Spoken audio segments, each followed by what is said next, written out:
Scope of discussion क्या होना चाहिए रेजोल्यूशन का? It has to be strictly on the subject matter. मेरे फाजिल भाई जो हैं वो न जाने कहां कहां पहुंच गए अपनी दिल की भड़ास निकालने के लिए, लेकिन अगर हम क्लॉज 134 पढ़ें, scope of discussion of the resolution, it strictly says the discussion on a resolution shall be strictly limited to the subject matter of the resolution. इसके अलावा ये हट नहीं सकता। ये फिर असेंबली का बड़ा कीमती वक्त जाया कर रहे हैं। जी, आप तशरीफ रखिए। जी, आपका बहुत बहुत शुक्रिया जी शर्मिला साहिबा, आपने बहुत कुछ सिखा दिया। कुछ अफराद आपके बैठे हैं आगे, उनको भी थोड़ा सिखा दें, कुछ ना सिखाएं तो उनको तमीज ही सिखा दें कि लीडरशिप के बारे में किस तरह बात करते हैं और हम आपकी लीडरशिप के बारे में किस तरह बात कर रहे हैं। एनीवेज कुछ लोग ऐसे हैं जो सीखेंगे नहीं सारी जिंदगी। एनीवेज सो मैडम स्पीकर, मैं आपसे फरमा रहा था कि मुझे आज इस बात की हैरत है कि पाकिस्तान पीपल्स पार्टी किस मुंह से सिंध असेंबली के पास आज आई है मदद मांगने के लिए। सिंध असेंबली में ये करारदाद लेकर आई है और भीख मांग रही है कि इनकी मदद की जाए, इनका साथ दिया जाए सिंध असेंबली को बचाने के लिए, सिंध में इनकी हुकूमत बचाने के लिए इनकी मदद की जाए। मैं पूछना चाहता हूं जरदारी साहब से कि मुझे यकीन है कि जरदारी साहब ये करारदाद भी आप ही ने मशवरा दिया होगा, तो वो आपका जो बच्चा वहां पर बैठा हुआ है मोहसिन नकवी, जरदारी साहब उसको मशवरा आपने नहीं दिया। ये करारदाद जरदारी साहब आपने वहां पे पेश नहीं करवाई। वहां पर भी तो 90 दिन में इलेक्शन होने थे। ये आइन कहता है कि 90 दिन में इलेक्शन कराने, पंजाब में भी कराने, आपके बच्चे ने मोहसिन नकवी ने, और केपी में भी करवाने, लेकिन यहां पे आपको बड़ी तकलीफ है। तो मैंने फरमाया कि आज सीएम साहब बताएंगे कि ऐसी क्या परेशानी आ गई है, ऐसी क्या मुसीबत आ गई है कि आज आपको ये करारदाद पेश करने बैठे हैं आप। मैंने फरमाया कि पाकिस्तान पीपल्स पार्टी अगर ये समझती है कि पीपल्स पार्टी को पाकिस्तान के लोग और खास तौर पे सिंध के लोग इस 1.5 साल की तबाही के ऊपर माफ कर देंगे, तो ये आपकी गलतफहमी है। आपको माफ नहीं किया जाएगा। पिछले दिनों आपकी लीडरशिप फरमा रही थी कि हम हुकूमत का हिस्सा नहीं है। जरदारी साहब आप पूरा हिस्सा है इस बर्बादी के। आज जो महंगाई है उस महंगाई की आप पीपल्स पार्टी पूरी जिम्मेदार है। जो हशर आपने हिस्सेदार बन के पाकिस्तान का किया,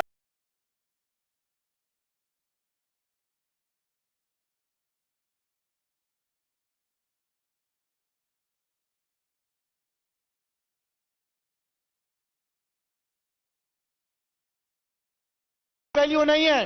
हां, असूलन तौर पे चीफ मिनिस्टर साहब हम आपको जरूर कहेंगे कि सपोर्ट करेंगे, क्योंकि कानून कहता है कि आप करें अपनी मुद्दत पूरी, जरूर करें। लेकिन सीएम साहब डबल स्टैंडर्ड्स किस बात के?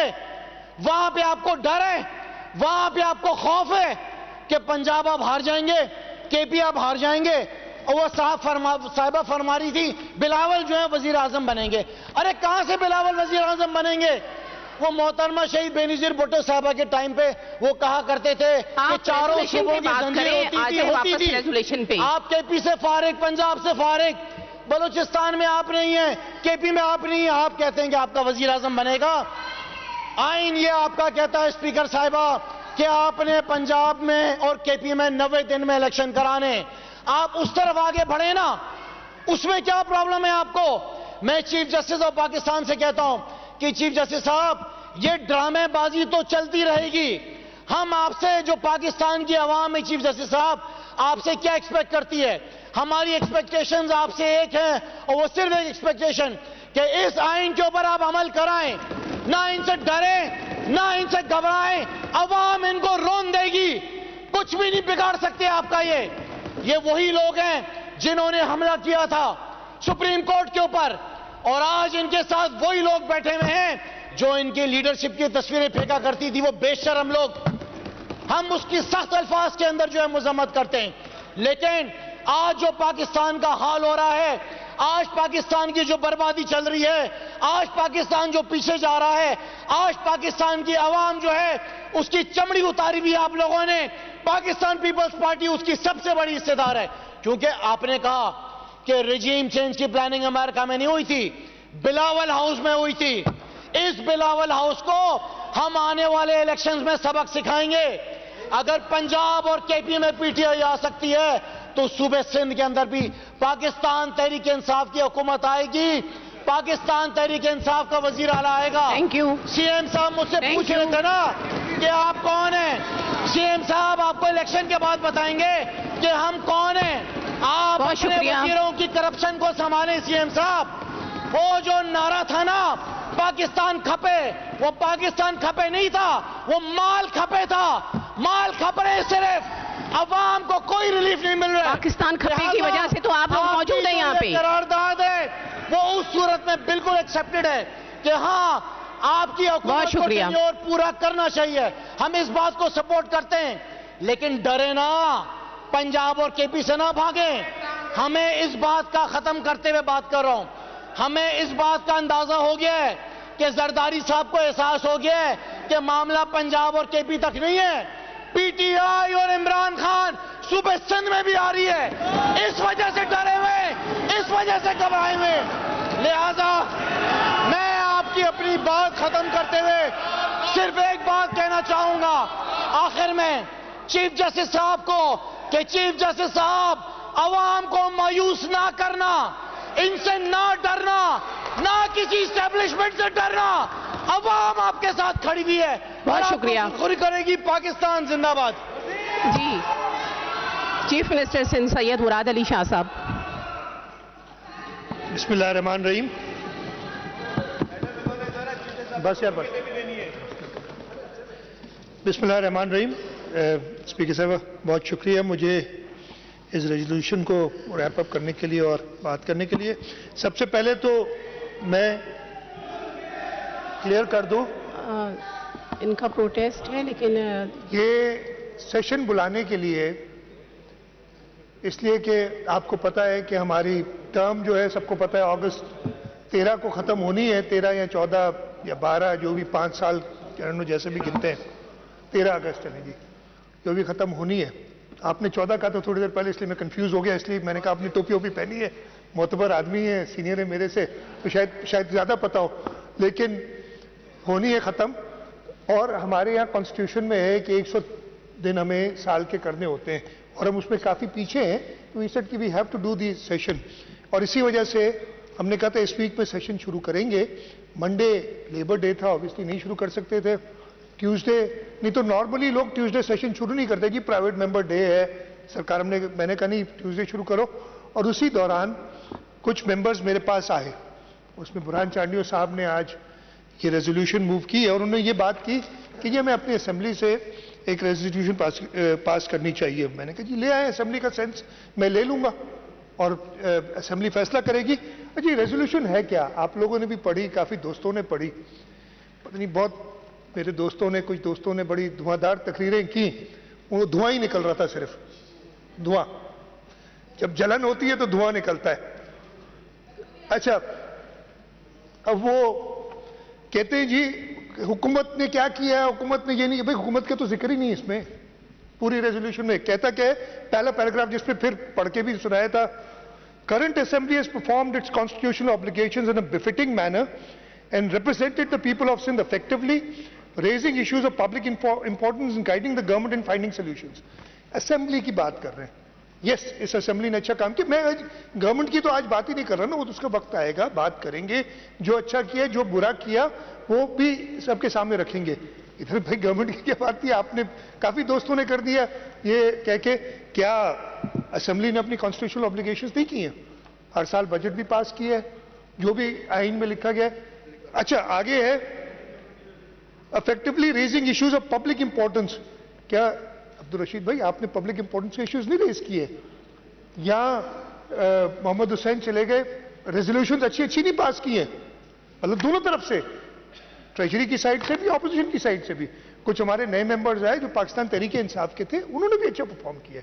तो ये पहला पैराग्राफ तो कहता ही सिर्फ ये है, उस पर भी एतराज किस चीज में ना, मैं इसको देख रहा हूं। अच्छा, बाद में कह गए सारे, अब मुझे ये समझ नहीं आई कि सपोर्ट कर रहे हैं या अपोज कर रहे हैं इस रेजोल्यूशन को। तो पहला पैराग्राफ तो अपनी मतलब ये असेंबली की तारीफ थी, जो बुरहान चांडियो ने कहा कि जी आगे कहते हैं, it is therefore resolved that the current assembly should complete its tenure of 5 years starting from 13th of August 2018 and thereafter Upon completion of its tenure, the caretaker government should be constituted as provided under Article 224(1)(a of the Constitution to ensure free and fair elections as stipulated in Article 224(1) of the Constitution. अब मुझे बताएं ये कि किसने इसकी opposition की? मेरे ख्याल किसी ने भी नहीं की. जो तकारीर भी की वो सियासी बातें की, पंजाब असेंबली की बातें की, पूरे पाकिस्तान की बातें की, लेकिन इन 2 पैराग्राफ्स को किसी ने अपोज नहीं किया. तो मेरा तो ये ख्याल है सबने सपोर्ट कर दिया इस रेजोल्यूशन को. As leader of the house मैं तो दोनों साइड को देख रहा हूं, मुझे तो यही समझ आ रहा है कि सबने सपोर्ट किया है. अब जो कुछ क्वेश्चंस उठाए उसका जवाब भी दे देता हूं मैं. या जो मेरी समझ है मैं बता देता हूं, आप लोग माने या ना माने. आर्टिकल 107 है जो कहता है कि ये असेंबली जब बनेगी उसका टेन्योर 5 साल का होगा, अनलेस सूनर डिसॉल्व, ये भी उसमें है, लेकिन टेन्योर 5 साल का होगा. आर्टिकल 112 चीफ मिनिस्टर, आप लोगों ने जो है मुझे इलेक्ट किया as leader of the house और मैं चीफ मिनिस्टर हूं. आर्टिकल 112 कहता है कि जी चीफ मिनिस्टर को पावर है डिसॉल्व कर सके. वो चीफ मिनिस्टर, मैं कई बार मैं आगे इस पे आता हूं इस चीज पे. अच्छा जी, इधर चले उसी पे, उधर ही से शुरू करता हूं. चीफ मिनिस्टर होने से ये नहीं है कि रात को मुझे ख्वाब आया या किसी ने मुझे कह दिया तो मैं अगले दिन डिसॉल्व कर दूंगा.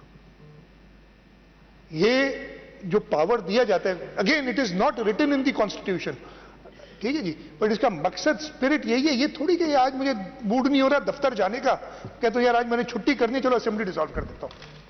ऐसे नहीं होता है, किसी के कहने पे नहीं होता है. अच्छा, इसकी जरूरत क्यों पेश आई? बहुत दोस्तों ने ये कहा. बुरहान से मैंने पूछा यार क्यों आप करना चाहते हैं, कि मेरे पास आए थे कि हम करना चाहते हैं. जवाब देता हूं, जिस तरीके की उसकी जस्टिफिकेशन थी वो भी बताता हूं कि क्यों पेश आई इसकी. अच्छा जी, सबसे पहले आता हूं कि सबने कहा कि जी कॉन्स्टिट्यूशन को फॉलो करना चाहिए. हम बिल्कुल कहते हैं 90 दिन. एक तो अगेन माफ कीजिएगा फिरदौस भाई, आप मेरे से बड़े हैं सब, आपने और देख लीजिएगा आपने गिनाए भी दिए थे ना मंथ भी कि जी अगस्त में पूरी हो गई तो सितंबर अक्टूबर नवंबर से पहले नहीं है. 60 दिन होते हैं जब डिसॉल्व होती है ऑन इट्स ओन टर्म, तो अक्टूबर है. तो सही कह रहे हैं ना, मैं वो कह रहा हूँ काफी चीजें मैं सही कह रहा हूँ. अगर मैं मुझे तसल्ली से सुनेंगे तो सारी चीजें मान जाएंगे अभी इंशाल्लाह इंशाल्लाह. इसलिए कि मैं कोई हुकूमत की तो बात ही नहीं कर रहा ना, मैं आइन की बात कर रहा हूँ और इस रेजोल्यूशन की बात कर रहा हूँ. मैं इस रेजोल्यूशन पर ही कुछ बातें की इसलिए उसका जवाब दे दूंगा. मैं कह दूंगा कि जी बाकी आर्टिकल्स का क्या है कि जी 90 दिन के अंदर इंतखाबात होने हैं. हाँ जी बिल्कुल होने. अब मैं आपके पास आता हूं, आर्टिकल 64(1) है जिसके तहत रिजाइन करना है. रिजाइन कर दिए थे ना एन ब्लॉक सबने, जी हमें हुकूमत से निकाल दिया, हुकूमत के बगैर तो हम रहेंगे नहीं. यही लॉजिक थी ना, ऑपोजिशन में नहीं बैठेंगे, हमें निकाल दिया और हम जो है रिजाइन करते हैं. एन ब्लॉक रिजाइन कर दिया. स्पीकर साहब ने कहा एक प्रोसीजर है, आपको मैडम याद होगा और बाकी इधर दोस्तों को याद होगा, पिछली जो हमारी थी ना 2013 से 2018 वाली, उसमें भी कुछ लोगों ने रिजाइन कर दिया मेरी खड़े होके ना, हम रिजाइन करते हैं और सारा पढ़ के चले गए. वो 6-8 महीने तनख्वाहें भी ली उस रेजिग्नेशन के दौरान, उन लोगों ने तनख्वाहें भी ली, लेकिन एक्शन क्यों नहीं लिया गया? इसलिए कि स्पीकर साहब ने उन्हें कहा कि आओ कंफर्म करो अपनी रेजिग्नेशन. एक तरीका कार, एक ट्रेडिशन, एक सेट किया हुआ है. इसी तरीके से राजा परवेज अशरफ साहब ने उन सबको बुलाया कि हम नहीं आएंगे, हम सब साथ आएंगे. अब वो साथ आके, ये मेंबर की सीट होती है, पार्टी बिल्कुल है, लेकिन अगर आपके अपने मेंबर्स पे भरोसा नहीं है कि अकेले जाके वो स्पीकर को कुछ और कहेंगे नहीं हम सब साथ ले जाएंगे, किसी को अकेले नहीं जाने देंगे. मैं चुप करके सुन रहा था. नहीं करें आप लोग, ठीक है जी, ये हम नहीं करेंगे. अच्छा, जिस दिन वो एक्सेप्ट कर ली, अच्छा कुछ रेजिग्नेशन एक्सेप्ट हुई, उस पे इलेक्शंस भी हुए, आपको याद होगा, और आपके लीडर 4-5 सीटों से खड़े हुए. सर भाई 4-5 7-8 25 सीटों से खड़े हुए, खुश हो जाओ, जो भी खड़े हुए, मलीर से हार गए, बाकी जगह जीत गए, जो फैक्ट है ना. अच्छा, ये क्या कहता है जी कॉन्स्टिट्यूशन? आप कहते हैं कॉन्स्टिट्यूशन पे अमल होना चाहिए. कॉन्स्टिट्यूशन कहता है कि अगर ये आर्टिकल 223 का सब आर्टिकल 4 है कि अगर कोई सीट वेकेंट हो जाती है और वेकेंट का वो कहते हैं तो उसके 60 दिन में इलेक्शन होने, और वेकेंट कैसे हो जाती है?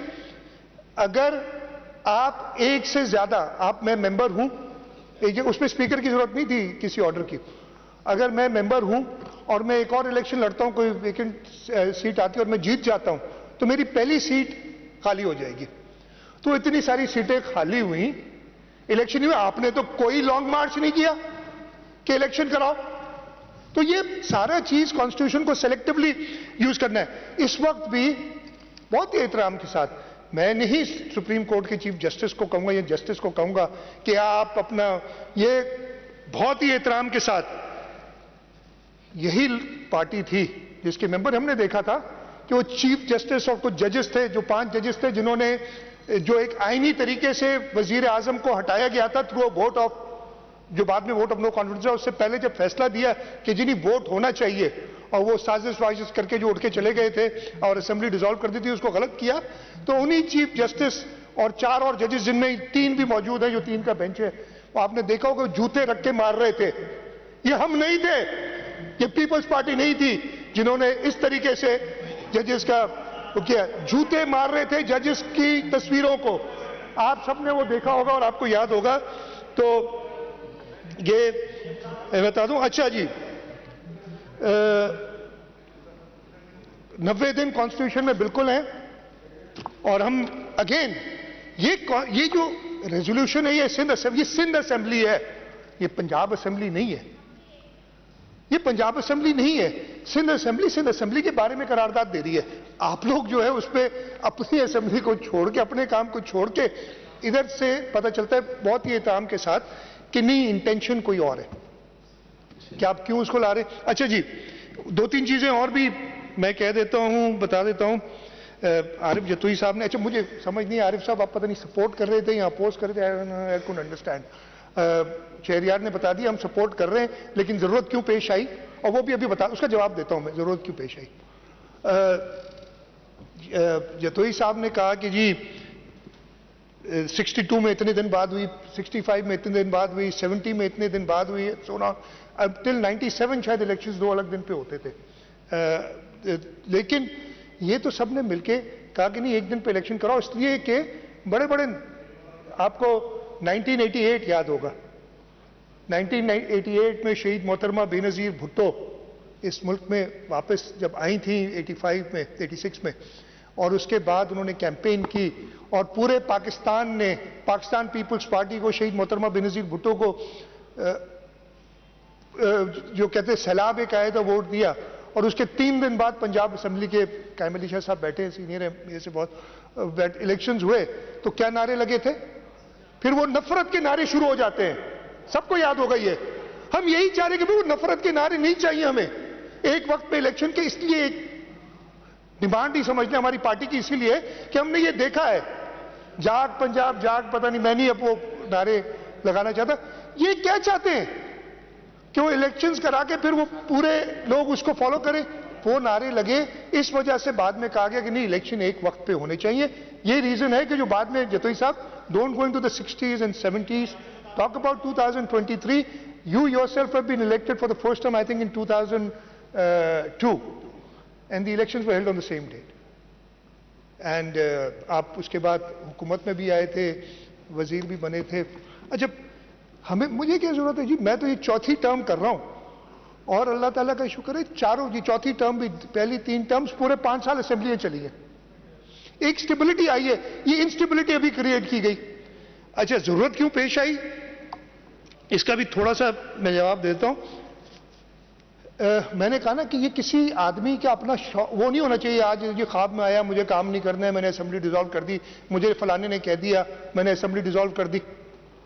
जबकि chief minister Punjab, the erstwhile chief minister Punjab Chaudhry Pervaiz Elahi sahab record पे हैं कि उन्होंने कहा कि 99% पंजाब असेंबली के लोग असेंबली डिसॉल्व नहीं करना चाहते थे, बट एक शख्स ने कहा मैंने डिसॉल्व कर दी। उन्होंने कहा बड़ी ओपनली, उनकी मर्जी है। हाँ, अच्छा, अब पता चला कि उस शख्स की भी अपना फैसला नहीं था, उसको किसी और ने कहा था। अब पता नहीं घूम के क्या ये बिलावल हाउस में कहा था, अब ये जो कहा है ना, आज पहली बार सुना कि शायद बिलावल हाउस से क्या हो गया, असेंबली तोड़ दो। वो भाई खैर मैं नहीं बात करता उनकी अपनी जहन की पुख्तगी पे कि वो कितनी ये कैसे डिसीजंस लेते हैं। तो उस वक्त ये कहा गया, असेंबली तोड़ने से 2 हफ्ते पहले चौधरी परवेज इलाही साहब की स्टेटमेंट जो मैंने खुद सुनी थी और मैंने भी चेक भी कर लिया अखबार में कि जी असेंबलियां कंटिन्यू करेंगी, तोड़ना वोड़ना कोई नहीं है। अच्छा, इस वजह से जब मेरे पास कुछ दोस्त आए और बुरहान उनमें आगे तो उन्होंने कहा, मैंने कहा ये बड़ी अच्छी बात है, 2 chief minister being the chief minister, मुझे 112 के तहत, आर्टिकल 112 के तहत है इख्तियार कि मैं जब चाहूं असेंबली तोड़ दूं, लेकिन मैं सेंस लेता हूं ना अपने मेंबर्स की। और उन्होंने कहा यार आप सेंस ले लो मेंबर्स की। आज अल्लाह का शुक्र है, मेरे ख्याल है तकरीबन सब, बल्कि सब ने, कुछ एस्पिरेशंस कास्ट की नहीं है, पंजाब में ये करते हो, लेकिन मेरे हाथ में नहीं है भाई।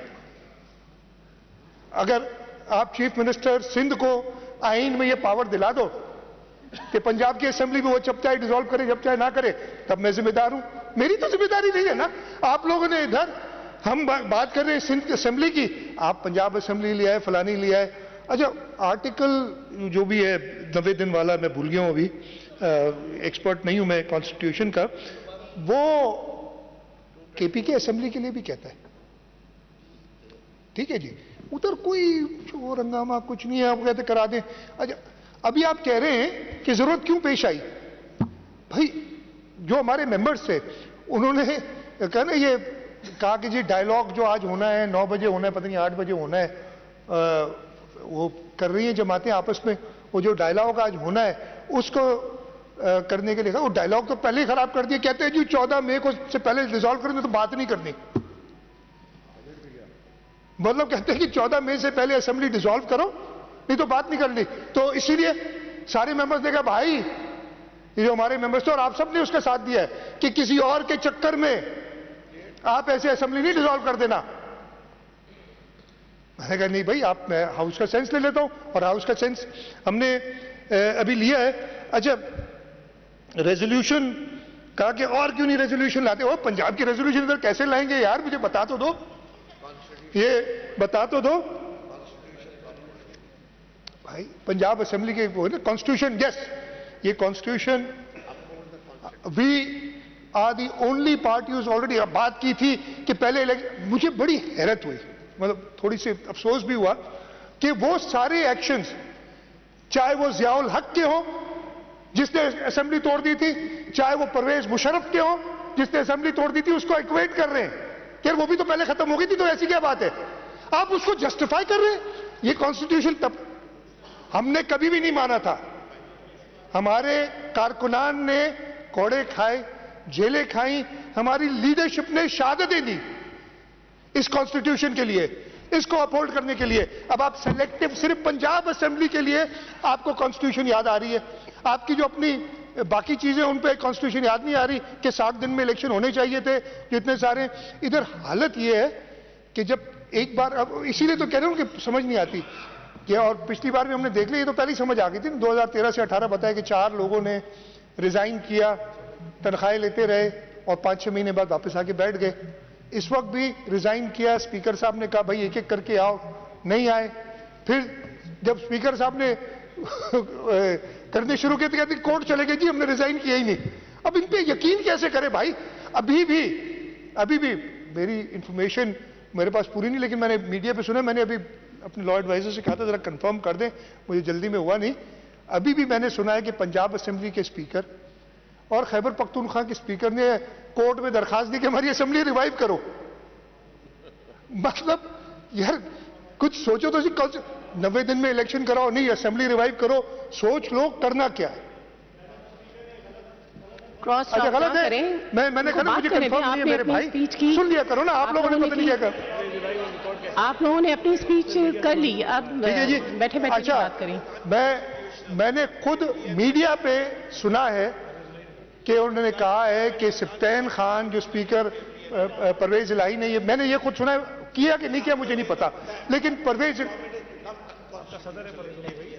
आप कैसे इस तरह से क्रॉस टॉक कर रहे हैं?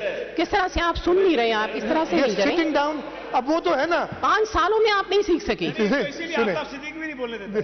अच्छा, पीटीआई, मुझे समझ नहीं आ रही, पीटीआई का सदर, पीटीआई ने जिसको चीफ मिनिस्टर बनाया, वो मैंने खुद सुना कि उन्होंने कहा सिप्तेन खान फाइल कर रहे हैं या कर ली है, मुझे नहीं याद, ये फाइल कर ले कहा होगा शायद, कर रहे हैं, अब कह रहे हैं ये गलत है। वो सही बात तो है ना, वो सदर जो भी वहां बैठे बैठे बोलते रहेंगे। अब जिन्होंने ये, अच्छा, और ये जो है वही परवेज इलाही, उनके यहाँ बहुत अफसोस है जो उनको अरेस्ट करने के लिए कहा गया, तो जो भी है एक बंदा पीटीआई का नहीं आया, अब करना क्या चाहिए।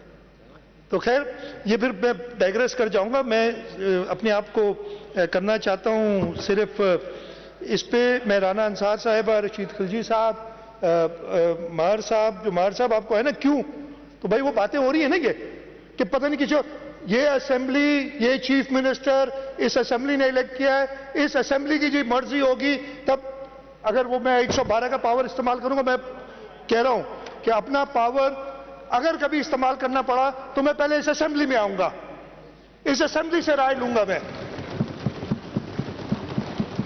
और उसके बाद इसीलिए जरूरत पड़ी कि लोगों ने कहा, आपने कहा ना, मैं ये कह रहा हूं, कमिट कर रहा हूं आपको, वो तो 112 में पावर है ना यार, मुझे सुबह मैं चाह रहा हूं कि एक मेंबर पसंद नहीं, इसको यार खत्म करनी, इसकी नौकरी मैंने खत्म करनी, मैं तो 4 बार इलेक्ट हो गया हूं और 5-5 साल पूरे किए, लेकिन कोई जो नए आए थे इनको यार पहले जल्दी घर भेज दो, इनको डिसॉल्व, ऐसा नहीं होगा। मैं अपना पावर है तभी इस्तेमाल करूंगा जब आम जुडिशरी की बातें की ना, मैं अगेन जुडिशरी पे नहीं बोलूंगा, वो तो डायरेक्शंस दे रहे थे जुडिशरी को बैठे हुए, अगेन जुडिशरी को डायरेक्शंस दे रहे थे, डरा रहे थे, कौम तुम्हें माफ नहीं करेगी समझ नहीं आई यार, चले गए, कौम तुम्हें माफ नहीं करेगी।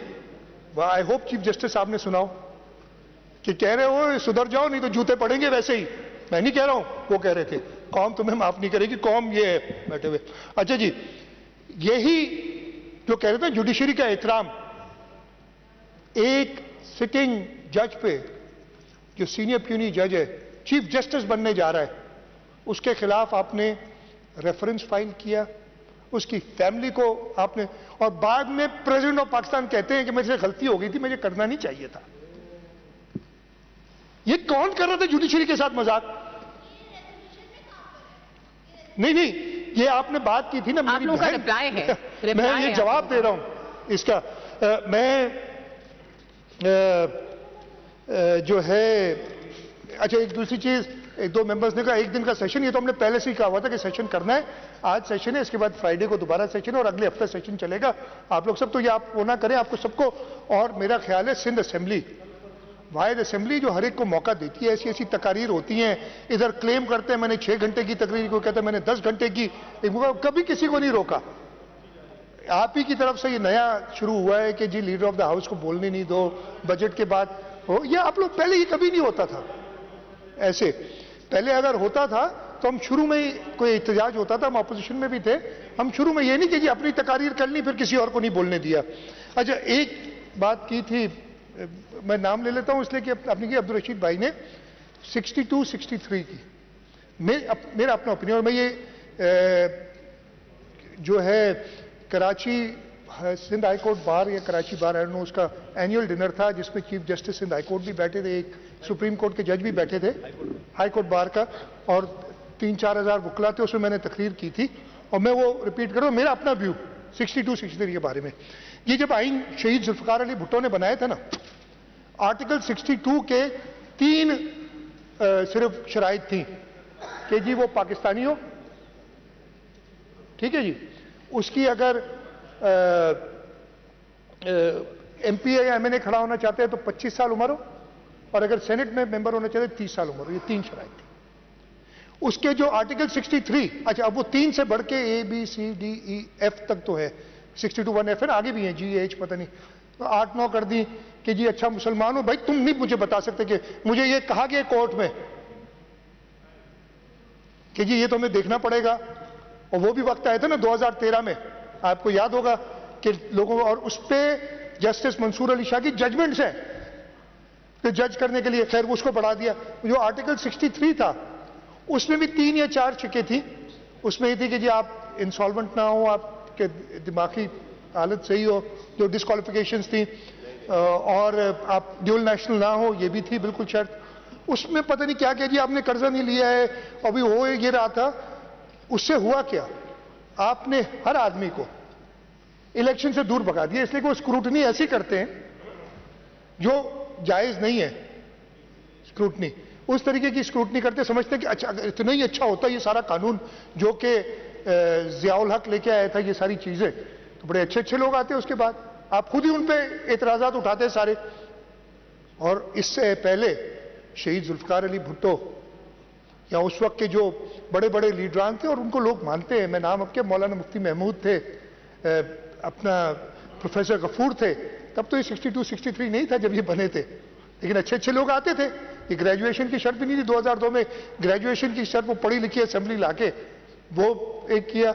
लोगों को जज लोगों को होना चाहिए, यस बेसिक क्वालिफिकेशन। आप जरूर किसी नॉन पाकिस्तानी को इलेक्शन नहीं लड़ना चाहते, एक एज लिमिट दे देते हैं, जो बेसिक रिक्वायरमेंट्स, बाकी उसका कैरेक्टर जज करना है। आई डोंट, मेरा अपना व्यू है कि ये गलत है, और ये सिर्फ सियासतदानों को और इन इदारों को कमजोर करने के लिए किया गया इतने सालों में।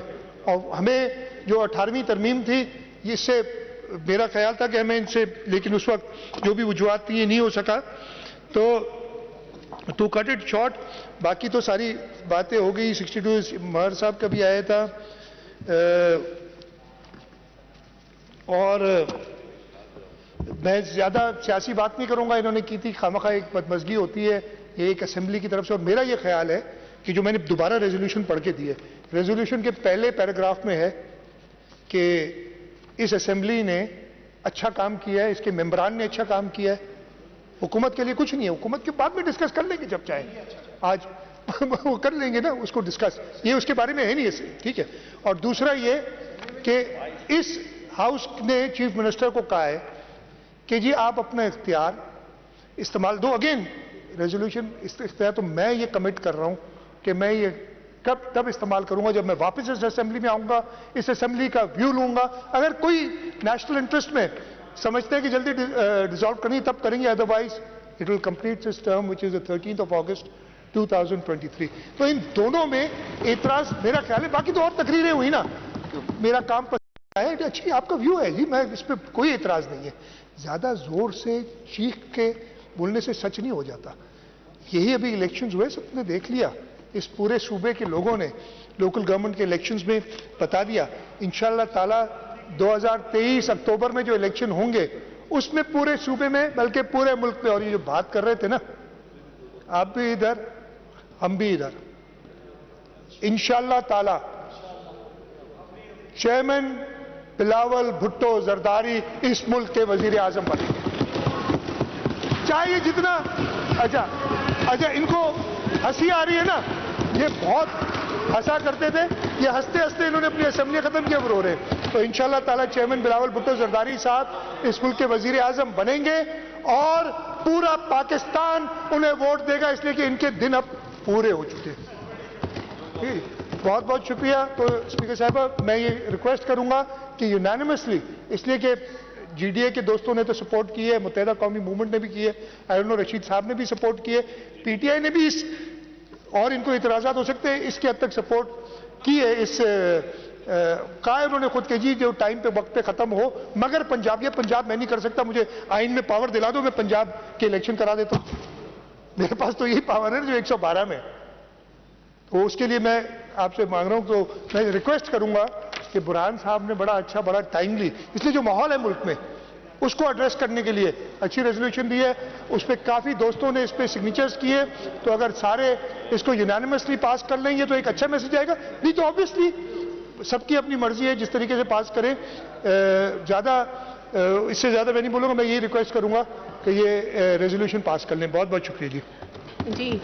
Now I put the resolution to the House. Those who are in favor of the resolution may say aye. Those who are against it may say no. Ayes have it, and the resolution is carried unanimously.